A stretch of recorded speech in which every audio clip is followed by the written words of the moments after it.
Lauren, I was so excited to bring your entrepreneurial journey to the conversation today. So, welcome.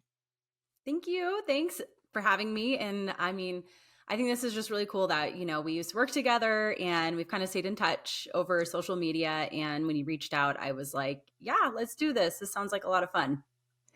I have loved watching your journey on social media. As you mentioned, we worked together so many years ago in corporate fashion, and I've been following your journey since you've left fashion and gone into the restaurant world, watching you not only launch your restaurant concept with your husband, but also now you're creating educational programs to help other restaurant entrepreneurs while organizing community events as well as acting as an ambassador to give advice to others and literally be a mom. How do you do it all? I can tell that you are so passionate about every single one of these things because I can see the light that you shine on everyone around you. It's what we should all strive to have in our own everyday lives. And it's what this podcast is all about. What is the fuel that helps you do it all and that ultimately inspired this journey? Such a good question. And it really does, well, it goes back to when I was really young. A big part of why I am the way that I am is because my parents, they are both entrepreneurs. My grandparents on both sides were entrepreneurs. And so, I always say it's in my blood. It truly is in my blood. And these businesses are actually, they weren't my first businesses. So before I met you and started working at Billabong, I, was in and out of the industry. I had always fallen onto restaurants, but in between, working corporate, I had a clothing line. So I dabbled in it then. And then of course that it lasted, I think we did it for about 3.5 years, but I met my now husband, Sean, went back into the corporate world. And then it was really after I had Braxton, our first child, our son, that everything just changed. It was like overnight. I was on maternity leave, and my husband, we had always talked about having a sandwich and beer shop. And I was like, yeah, sounds like a great idea. Like my parents had a restaurant. I knew how hard it was. And I just wasn't sure if it was when it was going to happen, if it was going to happen. But he came home one night. I think Braxton was 3 weeks old, and he was like, "Hey, we should go open a sandwich and beer shop." And I was like, What? Like, we're not sleeping. Like, are you like delusional?" Like, I was like, "What is wrong with you?" And he had gotten out of service. He was getting his GI, using the GI Bill to get his degrees, and we just both knew that for him, he needed to be his own boss, right? He needed to work for himself. I really liked working for myself, but also I was on maternity leave, right? And so, um, having Billabong, that was like my support system. But then also, once I had Braxton, it was like, I don't really want to work for anyone else anymore. I think I want to be able to spend more time with my child. I don't want to travel. Like, we would travel a lot and we'd be gone. I feel like the last trip that I was with at Billabong, I feel like we were gone for like 3 weeks. And I just was thinking, I don't think I could be away from my son for that long. And we had talked about it and we were like, okay, let maybe. And then it started to become a reality. And anytime anybody asks me, what is your why? Why did you decide to do this? Anytime I'm struggling in entrepreneurship, I always go back to my why. And I talk about it all the time. We talk about it in ORA, the Online Restaurant Academy, because that is your that's the pivotal moment, right? That is what you hold on to when things get really difficult. And it's our children. It was Braxton. Now we have Elle. What we do in entrepreneurship is for them is to create a future for them. It's to create a legacy for them. It's to show them how to, work hard, build something on your own, how to deal with the struggles that come with everyday life and what we do, which it's crazy. It is crazy, especially right now. Things are crazy. But I also get to make my own schedule and I get to get off at 3:15 and go pick up my son from school. So even though it can be very challenging and it's crazy a lot of the times, I still get to make the decisions for myself and my family. And as far as, doing it all, anyone who's known me for a long time, I have a tendency to take a lot on. And this is something I've been talking about more recently, are boundaries. And I used to have no boundaries. I used to say, I was like the yes girl. Yes, yes, yes, I'll do this. No, no problem. And then I would end up hurting myself, right? Because I would just take too much on. I would stress myself out. I would actually get physically ill. I would get so stressed out that I would get sick. And my mom would be like, Lauren, you keep doing this to yourself. Like, when are you going to learn to not take so much on? I just have like this sense of FOMO that I want to be able to just meet people and share with people and do things. There's just so much that brings me joy. And over the last, probably like since entrepreneurship, the second round of Snack Attack, I've learned I can't do it all. Being a mom, being a wife, being a friend, doing a lot of things in the community, I have to be very intentional about what I invest my time in, and that it's okay to say no. And that if you hurt someone's feelings, that it's okay. You're protecting yourself and your energy. And so yes, I do have a lot on my plate, but I really am careful of what I do take on and what I don't. And really, the priority is always the family. It's always the kids, and then it's Snack Attack, and now it's Happy Trails, and ORA became something which we can dive into during COVID. It just kind of fits in. It's like the puzzle piece because it's stuff I was already doing, but now having a platform to help share with others. So, long-winded answer, but yes, just learning from mistakes and learning to set clear, healthy boundaries. Well, and it sounds like you grew up with that mindset of entrepreneurial mindset and sort of wanting to do your own thing. But then it also sounds like you're truly trying to be intentional about how you spend your time and what you do with your time, which is really important, I think. Hmm. Right. Yeah. And following things that bring us joy. Yeah. Yeah. And Um, realizing that it's okay to say no, right? Because people are gonna ask you all the time, like, hey, can you do this? Can you donate to this? Can you be involved with this? And then it's like, does it fall in alignment with what brings you joy and happiness? And right. does it make sense, right? Does it make sense to be involved in this? What is I don't want to say it has to have a return, but yeah, you're investing your time, and what is the return on that for you, right? Whether it is something related to the business or if it's just you doing something in the community that brings you joy, but it has to be in alignment. That's my biggest thing is like, does it make sense? Am I gonna, am I not gonna hurt myself, right? Mentally, emotionally, physically, because those are things we have to think about, and that it's okay to say no. I think that's the biggest thing. A lot of us struggle with that. And I've learned that it is okay. It's going to be And fine. how do you get clear on finding that alignment? You know, what truly aligns with you and what you want to intend to do. Yeah, that's a great question. I think it depends on the situation. I have learned, don't take it all on, because does it make sense for your business? Does it make sense for what's going on in your personal life, right? Is it something that you feel like you can stand behind, like in your core values, whether it's your personal core values or your business core values? Like, does it make sense?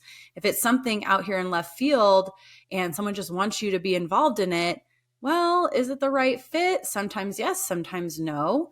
And usually I can tell right away if it's something, yeah, let's do this. Or if it's like, I don't know, you're going to start to feel a lot of resistance around it. And you have to really sit there and be present with that and going, okay, it's not easy. It's not feeling easy. And there's a reason for that, right? We all know when things are easy, things fall into place, they fall into alignment, and it just works. And then when it's not, it's bumpy, and you actually can kind of feel it, like, oh, I don't know, it's not working out. I can't find the right people for it. I'm not getting creative around it. And so being in tune with just being present and being aware of what's going on, then it'll help you make that decision. That's such great advice. And you not only changed from fashion to restaurants, but you also did it in a completely new city and state. I don't know if that had anything to do with core values and what you were trying to achieve, but to many, moving and launching a business can sound so overwhelming. But I Yeah. also think it could be a great example of being open to moving locations to create and launch a dream business if someone can't visualize doing it where they currently are. Hmm. You and your husband started your journey in restaurants with the creation and launch of your restaurant Snack Attack. Hmm. And how did you identify that there was an opportunity for a restaurant in your new community that you chose to move to? And how did you get it up and running all the while settling into a new home? All right, this is a heavy one because truth be told, we were a little spontaneous and we had never visited Fort Collins. So when you think about, oh gosh, not letting fear stop you from what you want, this is the perfect example because we had wanted to get away from California. I grew up there, but I was born in Colorado and Sean is from Minnesota, and we knew that eventually we were going to move out of California. It just wasn't feeling right. And we were looking to try something new. We wanted to try out a new community. We wanted to get back to Colorado. We actually wanted to slow down life, which it seems weird to say that when you own businesses. But I mean, you know how California is. It's just the hustle and bustle. It's so crowded. It's so expensive. We had gotten to the point where we weren't even seeing our friends because on the weekends, getting on the freeway, going anywhere was like a 2-hour drive, and with a small child, there's really not a lot of time to fit in traffic.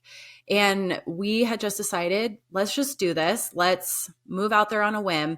We had done some research. We came across Fort Collins.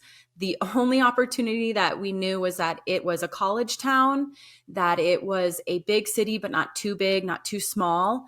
And it's a brewery town and it's a foodie town. And then besides the other things that felt right for us, which were, it's a huge family town, lots of outdoor activities. There's a reservoir for water stuff. We're close to the mountains. We're close to an airport, but not too close. Denver's an hour away. So if we ever really want to get into a city, then we can. And it was just like, it checked all the boxes, right? We had never been here. Our stuff was here. Sean drove the truck out when we got here. And so it was like, I really hope we it because our stuff's here. And so we found a place right away. As far as the actual like finding a niche for our restaurant, I think we got really lucky because there are a lot of restaurants. And for the longest time, Fort Collins was considered the highest per capita of restaurants. And we still have a lot of restaurants. And our community is growing exponentially. But what made us different was our branding, our food quality. We're not just a sandwich shop. We're an actual restaurant that specializes in sandwiches, salads, and wraps. And we have a great draft lineup. And, growing up in California, the food scene is so good. It's good quality stuff. And so not only did my mom teach me that, she taught me how to cook. I still love to cook. She would make things from scratch. And so knowing that from her and then the places we would visit in California, we brought those values into Snack Attack. And so we use high quality ingredients. Things are freshly prepared. Like our chicken is freshly grilled. A lot of restaurants don't do that. They hot hold, some microwave. And we wanted to do it fresh. We wanted to do it the right way. And so that was one of our niches. And then also this community part of our business, as far as bringing people together for really fun events, right? Like park yoga and run club and 5Ks and raising money for organizations, dog adoptions. I mean, you name it, we've probably done it. But what we realized was that in order to build a community, we had to create community. And there are no other restaurants as far as sandwich specific that does what we do in the atmosphere that we do with the type of food quality that we do. And so we did not go into it highly prepared, which also has allowed me to make the mistakes and recover from them and then be able to share them with new owners, because that is the biggest thing in restaurants, is that people are like, well, I've worked in the industry, or I've been a chef, I've been a server, I've been a manager. But until you're an actual owner and you're faced with those decisions that you have to make as a restaurant owner, you're never going to understand. And so it's allowed me and my business partner, Tiffany, for Online Restaurant Academy to create content to say, these are the mistakes that we made in our business. you're going to take our course because we're going to tell you what not to do. And it's going to save you time. It's going to save you money. It's going to save you frustration. And we're going to give you all of our experience to give you expectations of what this is going to look like. And you're still not going to know it all because that's just not the reality, but at least you're armed with some knowledge and tools that are going to allow you to go, okay, I've heard this before. This is the better decision to make, rather than going like, oh, well, yeah, that sounds great. I'm going to spend $2,000 on this. Right. And then now you're out $2,000 when there was a better, easier way to do it. And so, I always think, kind of like what you said, you're right where you're supposed to be. Those times, that first year of business was really crazy. It was difficult. It was scary. It was challenging. It was defeating at times. But what we learned as business owners, Sean and I, as business partners, as husband and wife, as a family unit, is that we're very committed, that we are very strong-willed, and that we will not give up because we didn't. We easily could have given up, but we didn't. And that, you just don't really understand running a business or owning a restaurant unless you're in it. And so, that first year of moving here to Fort Collins was crazy. We didn't know anyone either. We had like one friend that we knew from Facebook. And the first, I'm a social person. And so I was struggling with just not being able to like have girlfriends or go out and do things. And we would go, but it's just different. Like, you're a female, like you need to have your girlfriends and an outlet. And what I did is I ended up just reaching out to people on social media, being like, that is a person that I want to hang out with. I love that vibe. I love that energy. And as weird as it is, it's kind of strange, right? It's like online dating. I have created my circle of friends that like I am just so incredibly grateful for, just through social media, right? So that whole year was so much like self-exploration and so much like inner work and really pushing through the hard times, not only in the personal life, but in the professional life. And then once we opened up the doors, we had so many friends. We met so many people in the community, and there's just nothing there really isn't anything that I would have changed about what we did. It was a lot of fun. It was very adventurous. Every time I tell the story, I'm like, this is crazy. Like, you moved across state lines, not knowing anyone, with an 8-month-old, and you moved to a new city and you decided to open a restaurant without any like market research. Like, Literally, you changed your whole life. Yeah, you can, as long as you know that you're going to be faced with challenges. So if you're up for the challenge, do it. But you're right. It's about following that dream and really sticking to it and going back to your why and going, no, this is what we want to do. And standing behind what you want, right? Like really going, no, this is the vision that I'm trying to bring to people. This is the mission, right? This is what I'm trying to provide, and just stick with it and stay in your lane and stay focused. And one day is going to be great. Another day is going to be really crappy. Or you're going to have 3 great days and then you're going to have a super crappy day. But it's just like this all the time. And so if you can learn to ride those waves, then you're going to set yourself up for success.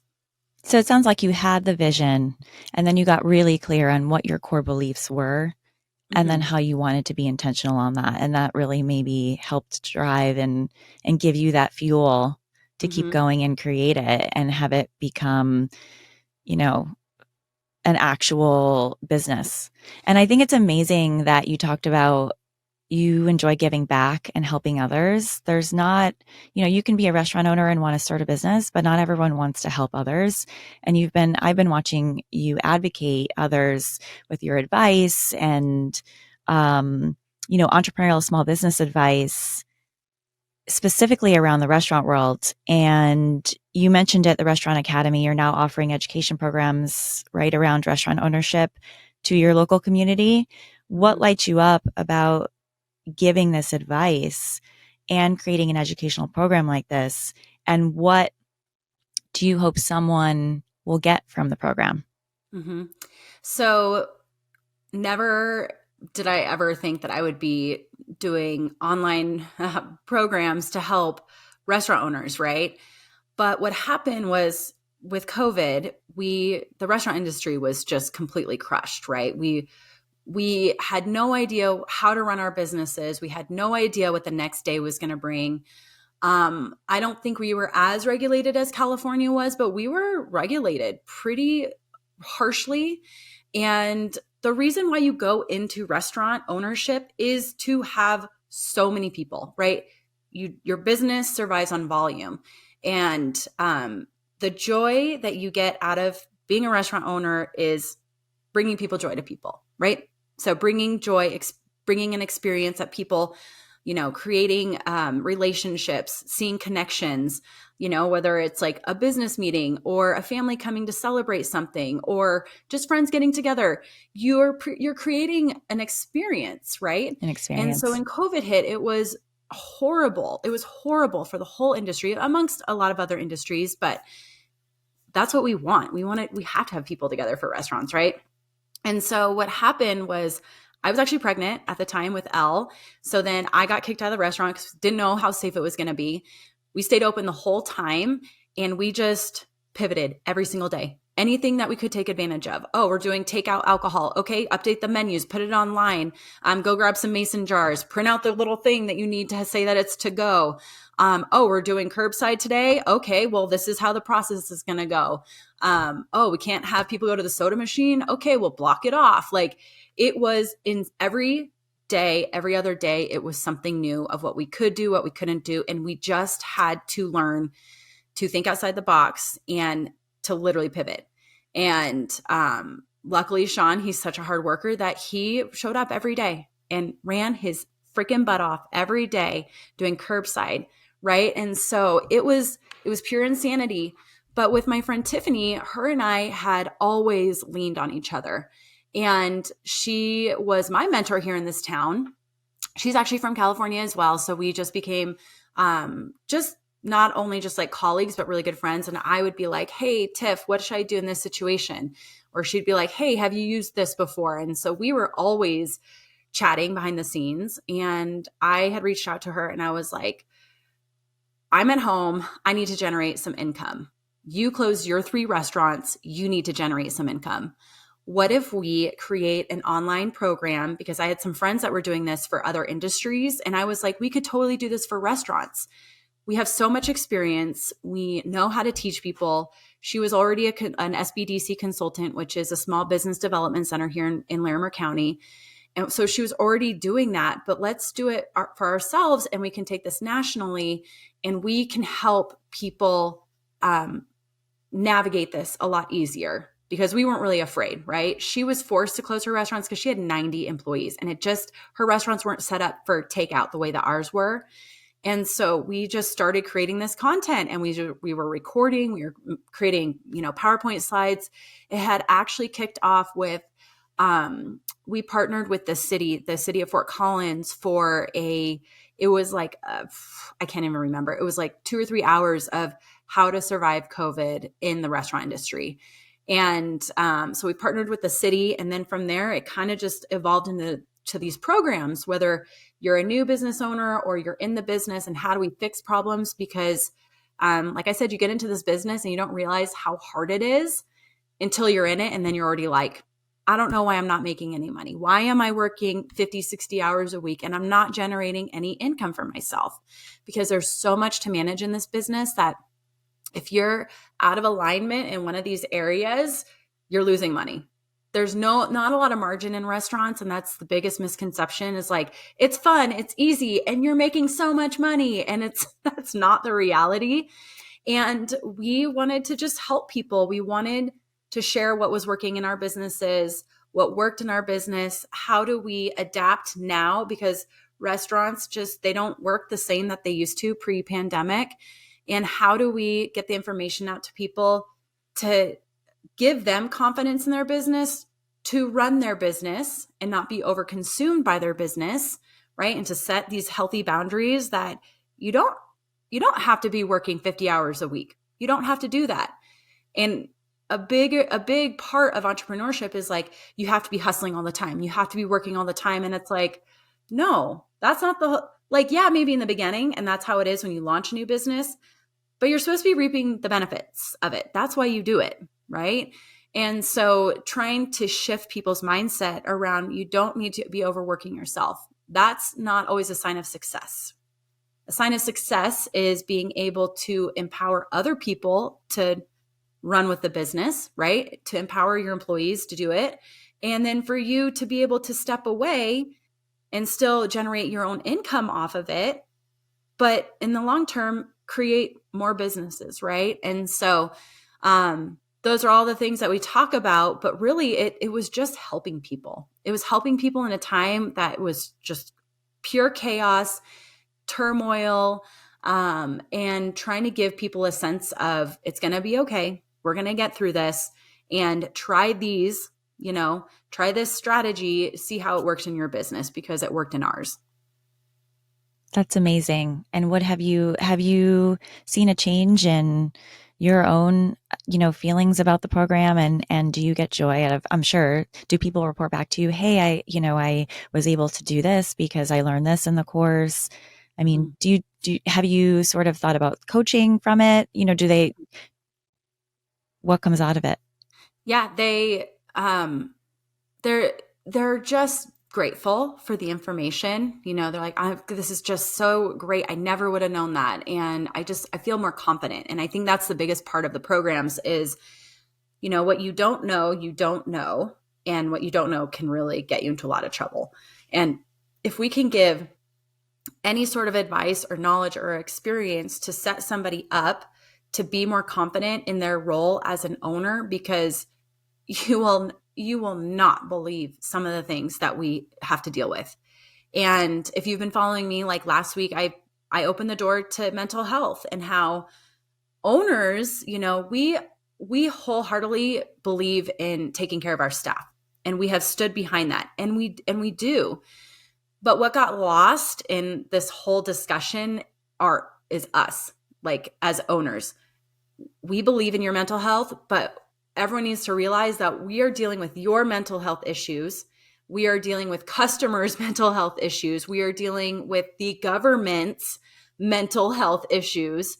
And there's a lot. And we have been trained that just put a smile on and you pretend like everything's fine because you are the captain of the ship, and you have to make sure everything's going well, right? Like you're the one that has to pick up the pieces all the time, and you have to do it in you're positive, right? You have to have a smile on your face when literally shit is burning in the back. And so it just takes a toll. And so I had been having a lot of discussions with other restaurant owner friends. And, when we get together, we kind of bitch about stuff, right? Because we have no one else to bitch to, because you can't do it to customers, can't do it to your staff.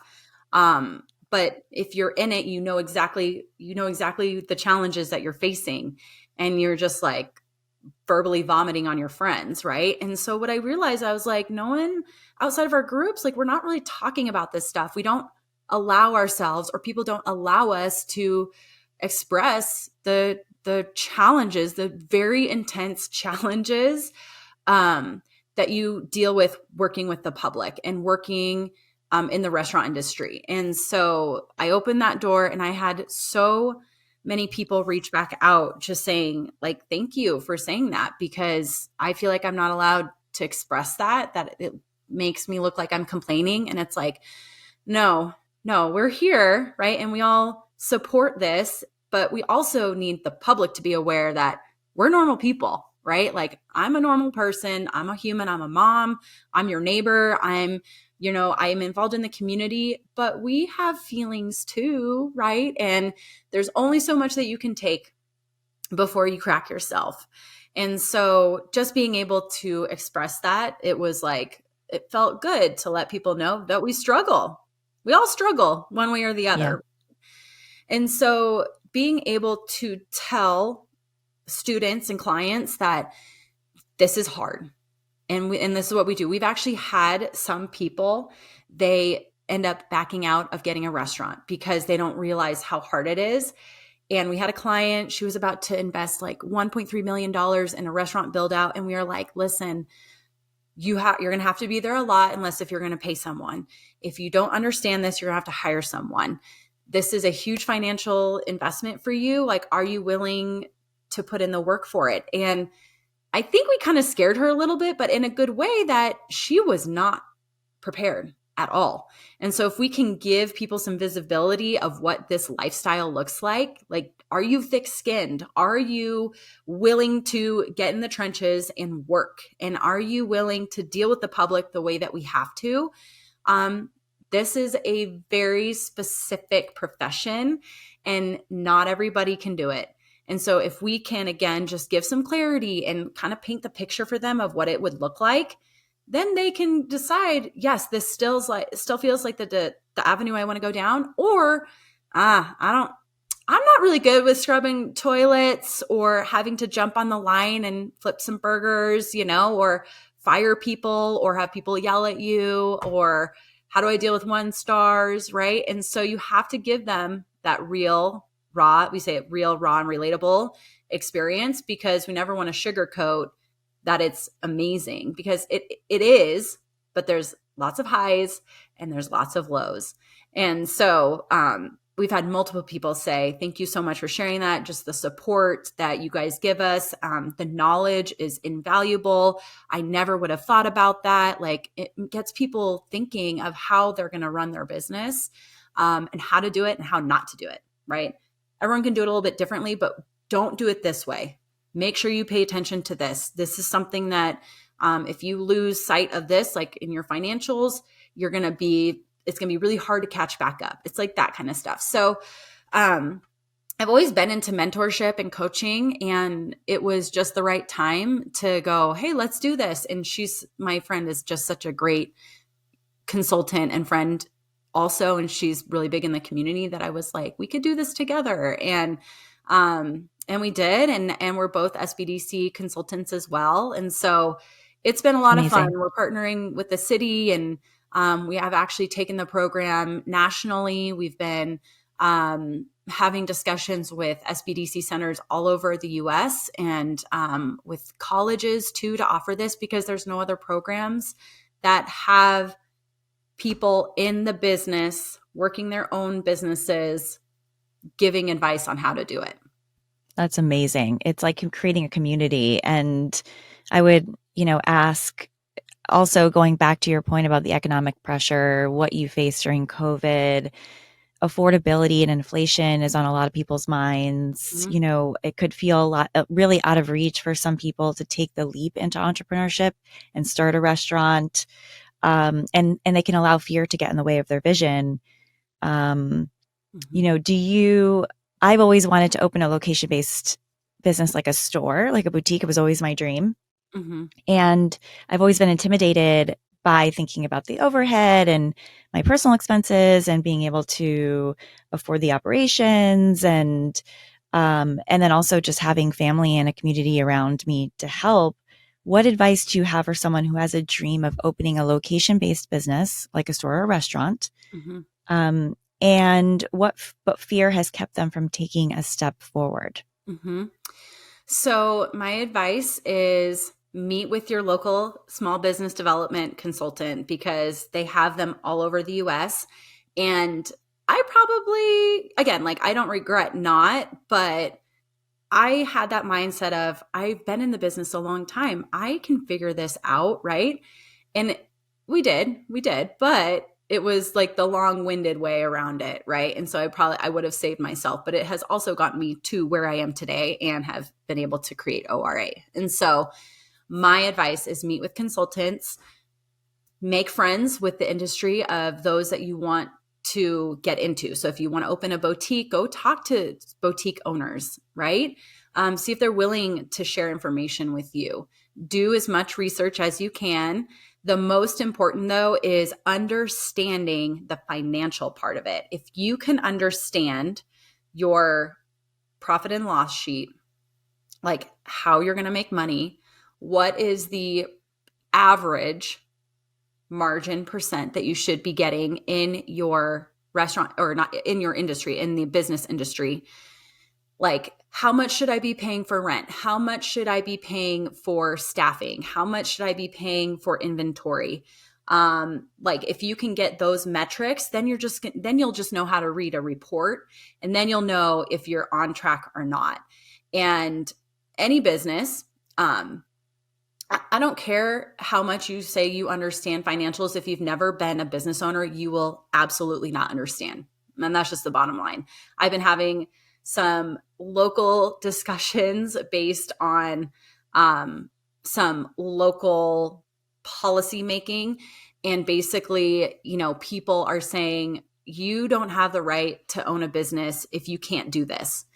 And it's like, have you ever owned a business? Do you know what it's like to own a business right now? Like, do you have any idea what inflation has done to the business community? It is the most expensive it has ever been to own a business in almost every single sector, right? We've seen prices just increase across the board. Food inflation is still a real thing. Yep. The labor market has increased exponentially, which is great, but also we all have to understand when expenses increase, so do prices, right? Retail prices to the consumer, unless if the business owner is just like, I don't want to be profitable, which is very not usually the case, right? So if you can understand the financial well-being of your business, make sure you understand how you're going to market, make sure you have a community of people that you can lean on to ask questions, right? So like in our restaurant industry, we have such an incredible community that we've built. And that was another part of ORA was we had all these little groups of people that were chatting with each other. Well, we created this bigger community that is bringing people, all of the restaurant owners in our community together. And we talk about the problems and we fix our problems, right? And we have created a relationship with our local municipalities because the decisions that they make affect our businesses and they just don't understand. And so if you can just educate them on if this were to pass, or if you do this, it makes it really difficult for us, or it makes us less profitable. They just don't understand. And so being able to advocate for yourself, again, financials is a big part of it. Having a support system, people that you can lean on, but just do the research. And I think as far as like the fear part of your question is like not allowing fear to hold you back. It is important to be fearful because these are risky decisions to make, right? But you also have to realize that on the other side of fear is some really amazing life lessons and a beautiful life that is waiting for you if you are willing to do the work, right? I mean, opening this coffee shop, I can't even tell you how many times I'm like, is this a good idea? I don't want to do it. Yes, let's do it. Oh my gosh, what are we thinking? Right? It's been a year coming, and signed the lease. Like, let me tell you about the highs and lows. Okay. We signed a lease on Sunday. Our original construction bid was $30,000. That's what everything, the whole business plan, the loan, everything was based off that. The very next morning, Monday morning, we get the final bid from our general contractor, came in at $195,000. Okay, $195,000. $165,000 over budget. Okay. So when I say extreme highs and extreme lows, I'm like, we should be celebrating. We just signed a lease. Well, no, now we have to fix this problem, right? And so really being able to go, we're going to figure it out. What do we do? What do we do? Well, what we do is we just take things into our own hands and we use our own subcontractors. And I actually asked my husband today because he goes, I just updated the bid sheet and we're at $85,000. So we're still over budget. But in the loan process, I was able to increase the loan. And, borrowing money, yeah, that's scary. I would say borrow someone else's money. Don't use your money. You might have to put some cash injection for your loan. You always have to have some skin in the game, right?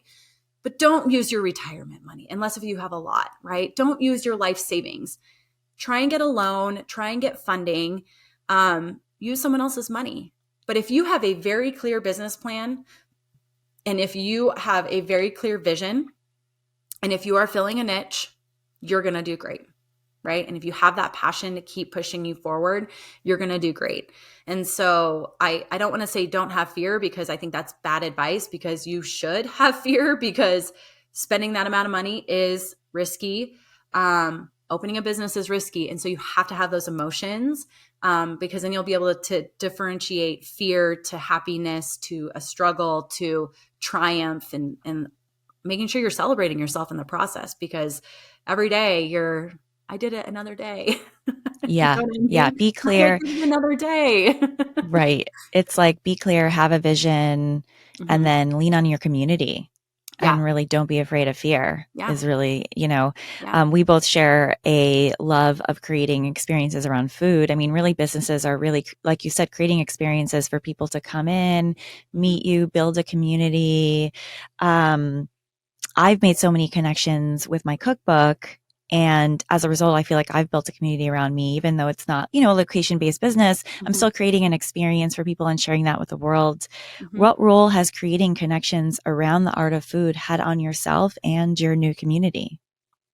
That's another really great question, because food, culinary is art, right? I mean, it's an expression of art with food, and ingredients and color and taste and texture and feeling, right? And that's what restaurants are all about in the food part of the experience. And so much happens over food, right? We meet people, we gather. It's along, people who haven't been together in a long time, first dates, business meetings, celebrating a big moment in someone's life. And for us to be able to bring people together to celebrate and build connections and community through food and beverage, it just felt like the right fit for us. We love food. And like with my mom, my background with my mom, and how she would cook from scratch almost every single night of the week,